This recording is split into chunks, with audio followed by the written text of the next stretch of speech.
Prof said, I'm just going to give you a very brief overview of what NICE have said most recently in their guidelines to see what we can and can't do.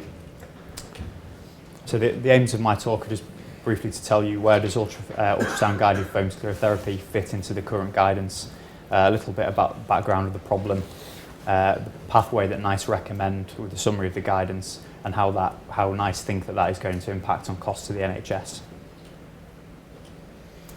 So I mean, we all know varicose veins are extremely common, visible veins in over a third of the population in the UK. And what we're trying to prevent is people developing ulceration and complications of ulceration. And about 3 to 6% of patients with veins will develop an ulcer at some point in their lifetime. We all know several management options. The first one is always advice and reassurance, and then you've got options for intervention or compression hosiery. And in 2009, 2010, there's over 35,000 procedures done in the UK, which is why it led to a call for a guideline. There's no previously established framework before the current NICE guidance in the NHS for diagnosis or management, which led to quite a wide regional variation in practice, with most people performing what they were comfortable with as a primary treatment. The reason the guideline was introduced was to aim to improve care and minimise the disparity in the UK between the centres. And the latest guidance was updated in July 2013. So the pathway is very simple. So box 1 basically shows the patient percentage GP with varicose veins that then should be given information and then referred to a vascular service. Pregnant patients should be treated after they've delivered if they're still symptomatic. By a vascular service, what NICE meant was a team of vascular professionals that can perform a duplex assessment and offer all of the treatments that are available to people, so ablation, foam sclerotherapy or surgery. Referral criteria in general practice, so patients should be symptomatic, either primary or recurrent veins, which includes things such as itching, heaviness in the leg, pain at the end of the day, lower limb skin changes such as hemosiderosis, superficial venous thrombosis or ulceration, which is either healed or ongoing. Assessment, all patients should have a duplex ultrasound to confirm the diagnosis of reflux. Then they should be considered for an intervention. Primary intervention should be considered is radiofrequency ablation or endovenous laser treatment if people are anatomically suitable.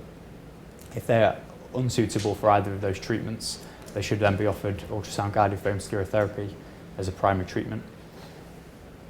If a person does have ablation, then they should also have their incompetent tributaries treated at the same sitting using foam sclerotherapy. And if a patient isn't suitable for any of these, then surgery should be considered, or non-interventional measures such as compression hosiery. So obviously there's may lead to quite a large change in practice, and NICE think that this may lead to an increase in referrals to the vascular service in about 25%, which may lead to an increase in interventional procedures by 25%. They've also anticipated a heavy reduction in surgery from 52 to 5%, with a converse increase in ablation and foam sclerotherapy by roughly twice. So how is this actually going to affect costing in the NHS? The cost impact is estimated in an annual change in resource cost per 100,000 population. So by increasing the amounts of intervention and reducing the amounts of surgery, that should save around £7,800 per resource cost per 100,000 population. On the other side of that, obviously there's more referrals, are going to be increasing the numbers of interventional procedures, which will cost around £9,000.